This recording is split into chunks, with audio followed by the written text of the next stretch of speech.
The 2025 International Colloquium Series Europe is sponsored by Union Theological Seminary in the City of New York, the Episcopal Diocese of California, King's College London, Regent's Park College, University of Oxford, the Center for Black Theology at Regent's Park College, Oxford, the Protestant Theological Institute of Paris, and in partnership with the Cathedral Church of the Holy Trinity, the American Cathedral in Paris.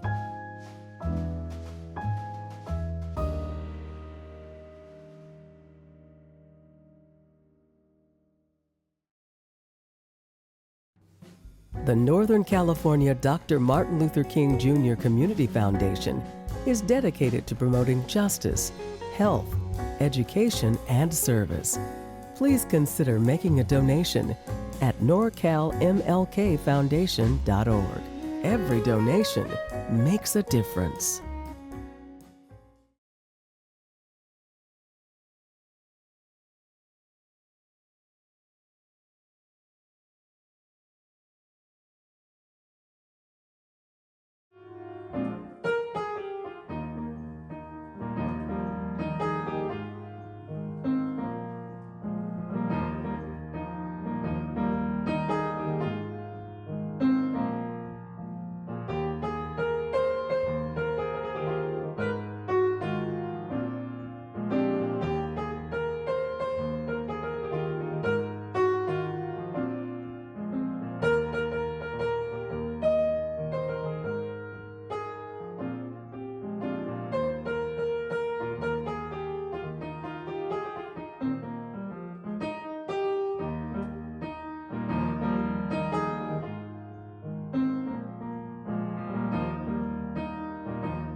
So as Prof. Reddy has introduced me, my name is Bernett Mulungo. I'm from South Africa, currently studying for my PhD at Canterbury Christ Church in Canterbury. I'm specializing in composition, and my research looks at is interrogating the influence of indigenous and traditional South African music into jazz composition. In terms of what is currently happening, in terms of what works are being written right now. Musicians are looking back into old traditional forms of writing music and bringing that within their jazz idiom. But what I wanted to talk about briefly, and also I'll get back to the song. So the composition itself, it's normally, I just played a section of it. There's an elaborate section that comes after improvisation that functions like an interlude in between solos. So the composition was written by Kaifa Singing, but it was recorded by Ibrahim Masekela. And one knows it as a Hugh Masekela composition, but it was actually written by Kaifa Singing, and he wrote it for him. But the piece itself, in terms of how Hugh Masekela recorded it, it's an instrumental.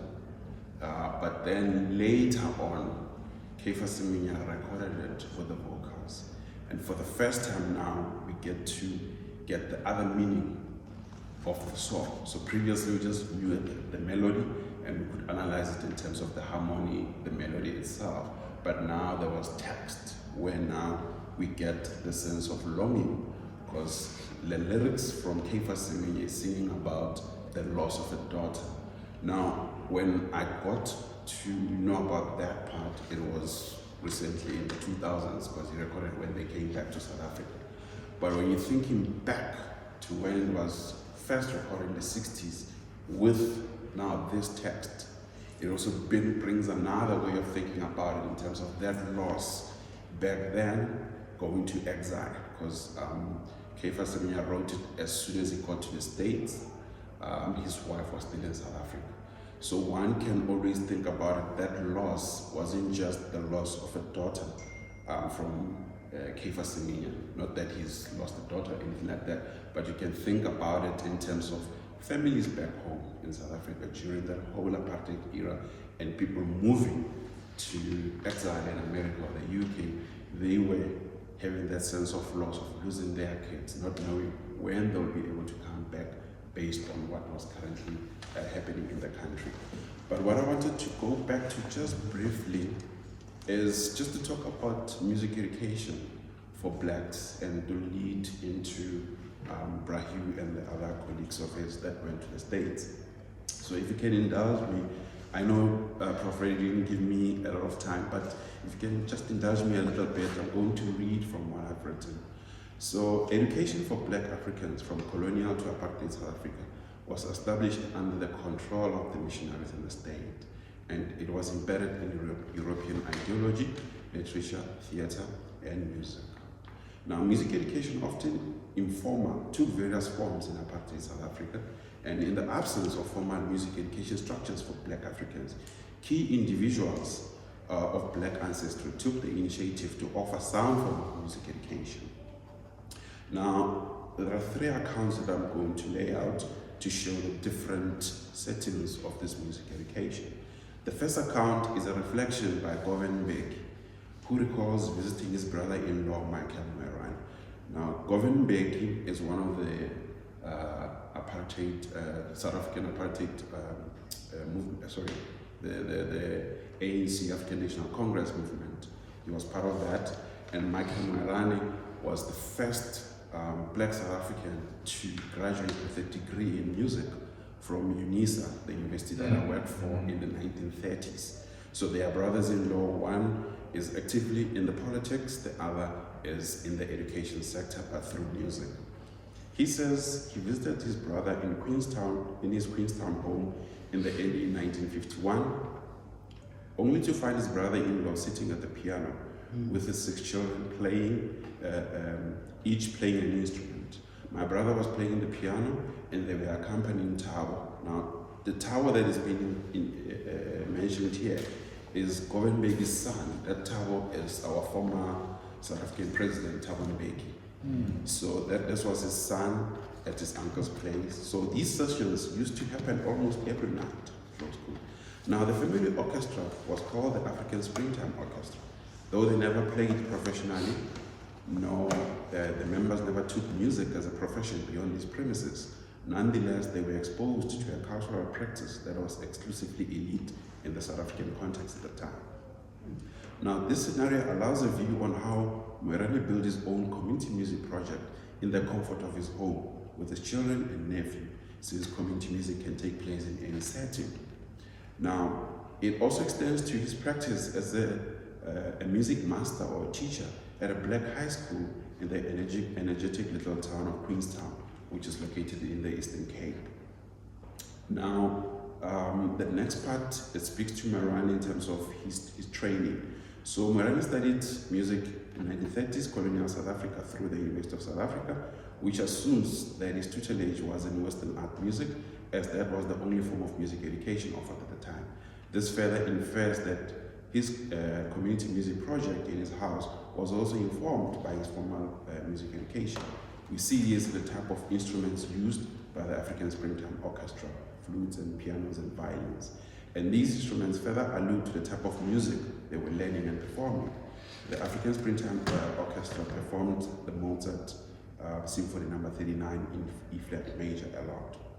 Of course, this is a consequence of the time in history and the education structures in South Africa at the time.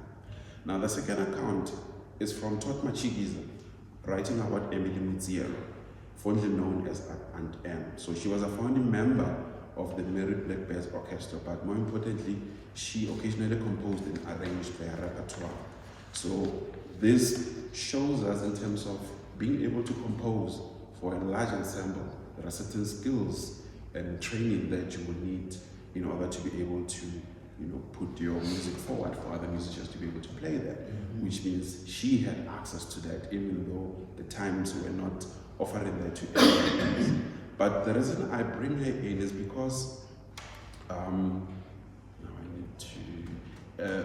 Tot Machigiza says that as soon as she retired from performing as a pianist in 1947, she then decided to gather children from around Sophiatown, which is where she stayed, and taught them she taught choir music and also taught a bit of piano.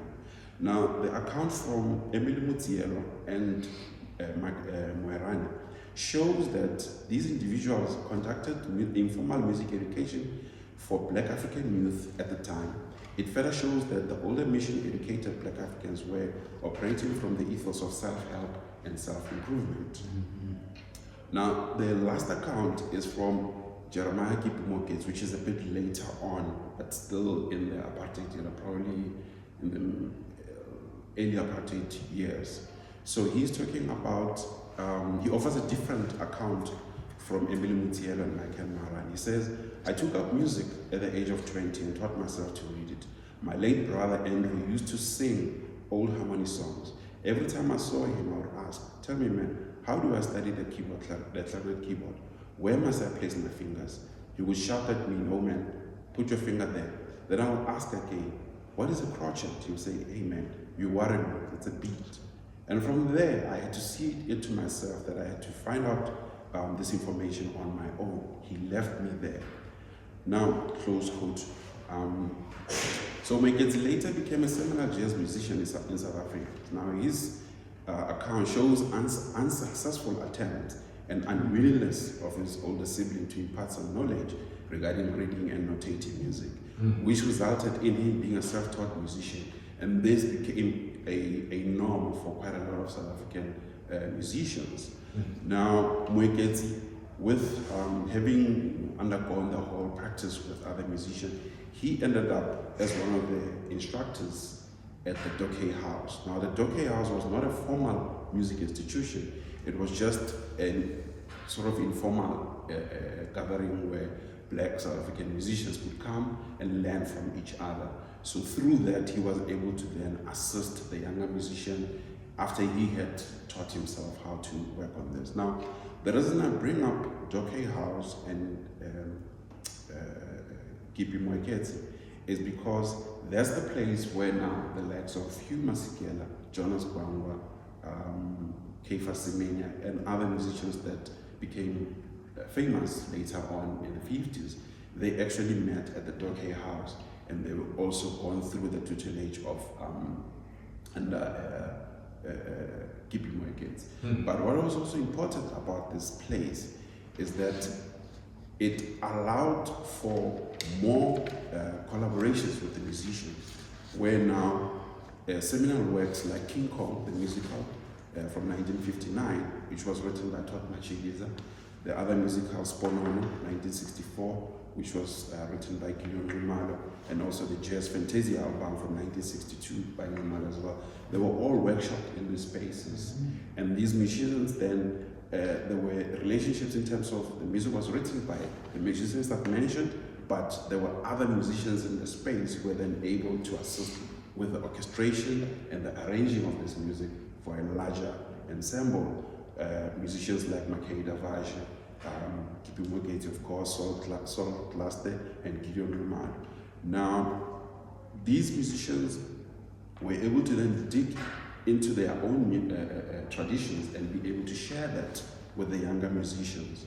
Now, the likes of Hugh and Semenya and Gwangwa were part of this group, but the most important thing that I want to point out here is that they got an opportunity to present their work and left the country, going to the States.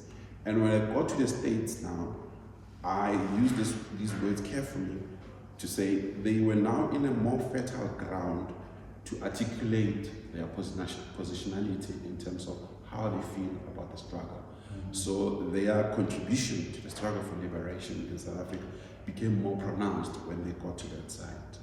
But the most seminal moment is with Miriam Makeba, when she delivers a speech at the United Nations in 1963, where she talks about the conditions of living for Black people in apartheid South Africa, and encouraging and pushing for the leaders, world leaders, to look into this in terms of the suffering. Of course, this was detrimental not only to her citizenship in South Africa, her passport was revoked, rendered stateless, but also her musical career suffered a little bit in terms of concert bookings, and also her public image also suffered a little bit about this. But what became more significant about her musically was that she actively and intentionally chose to perform a repertoire deeply rooted in her native culture. That is singing through isiXhosa language, which is her language from the Eastern Cape in South Africa. Now that spoke more volume in terms of her positionality as an African descendant in America, a new world, and also talking to and bringing attention to the South African, the apartheid South African era.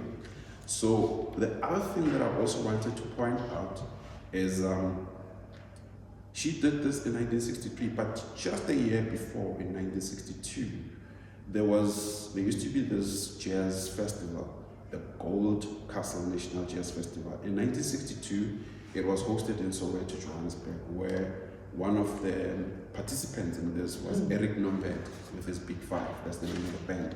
Now, they premiered a performance of a composition titled Pondo Blues. Now, this piece, it was performed using a typical jazz ensemble, saxophones and a rhythm section. But the overall timbre or sound of it leaned towards the closer musical influences and frameworks. Now, this was a momentous event because the competition regulations required bands to perform American jazz standards, to which participants, complied.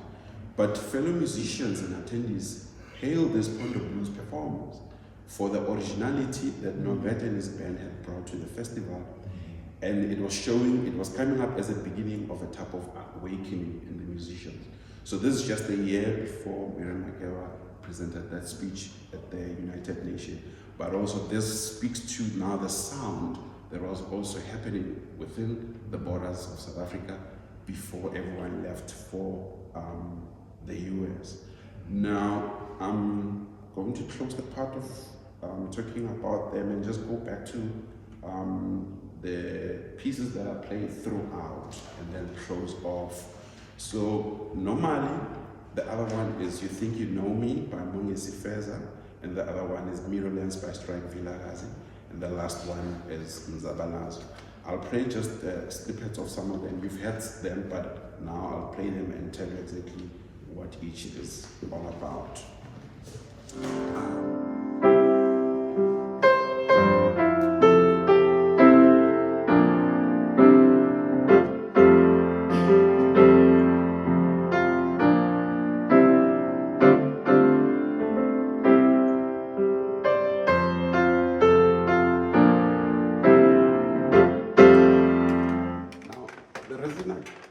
This piece and wanted it to be part of this is because it doesn't have a straight jazz melody. It has a melody that falls under the hymn-like structure, but he does it in a jazz form in that he brings the harmonic structures that we know in terms of South African jazz using the chord 1, 4, and 5. Now I'll get back to these chord progressions and how it ties in with the blues as well. So he then frames this piece, which is more like a hymn, with this South African jazz harmonic progression that's bringing two together into one. And what is also significant for me about this piece is that he wrote it while he was here in the UK in exile, as a way of remembering back home. So you think you know me, but you don't know how I feel about what is currently happening. And I'm bringing this sound to kind of bring back the homeness in a foreign space.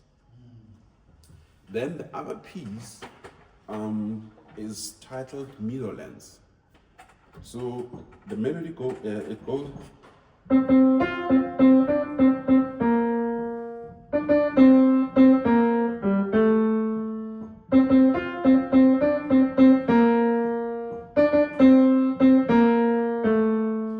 Now the melody itself sounds very lively, and when you play the harmonic progression to it and the groove, it does have that lively danceable feel to it, and it was performed like that. But the title is Middleland. To contextualize it, it was also written in the 50s, apartheid South Africa. So black people were removed from a place called Sophia Town, the place that I spoke about earlier regarding Emily Mutsielo, where she taught children music. So this was an area that was inhabited by black people, which was closer to the city.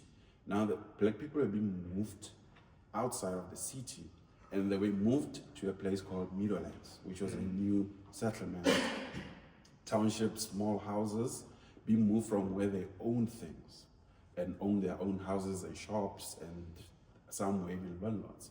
So now this piece, the lyrics are saying, they sang in Setswana or Sesotho, which is one of the local languages. Now the message, when you translate it, is that you will hear the white man saying, we have to move to Meadowlands.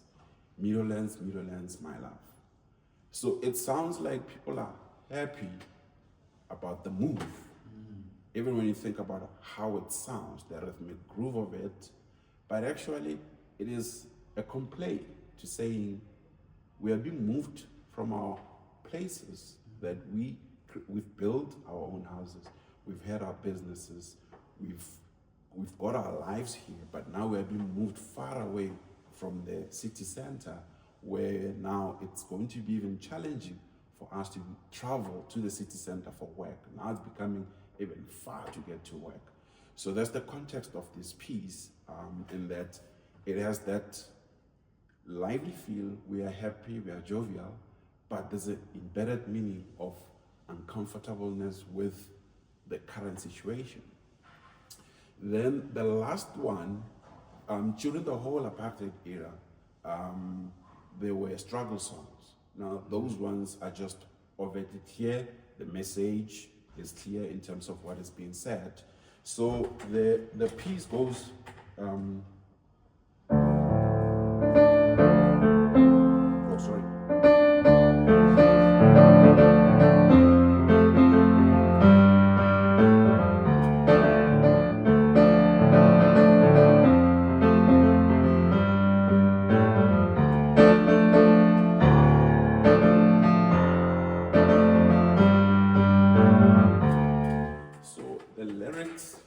The music, it's encouraging the community, saying, please come join the struggle. So now you've got the people who are left in the country, because this one was sung back in South Africa. The other ones were performed abroad, either in the US or here in the UK or wherever where the musicians were located. But this one was the one that's been sung by the locals, who were now being attacked by the brutality of the apartheid system, saying, please, let's join in the struggle to fight for this. So it was a call to come join in, but at the same time, in terms of the people who are already in the struggle, it was to boost morale as well, in that let us continue with the struggle, because we still have a long way to go with this. I will end here. This was just to give a background in terms of the political music that came within South Africa, be it overtly clear that these are political songs, or the meanings being kind of hidden in the type of music that was being done.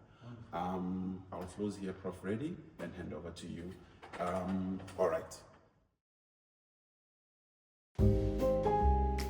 The International Colloquium Series, confronting global issues with moral clarity and intellectual depth.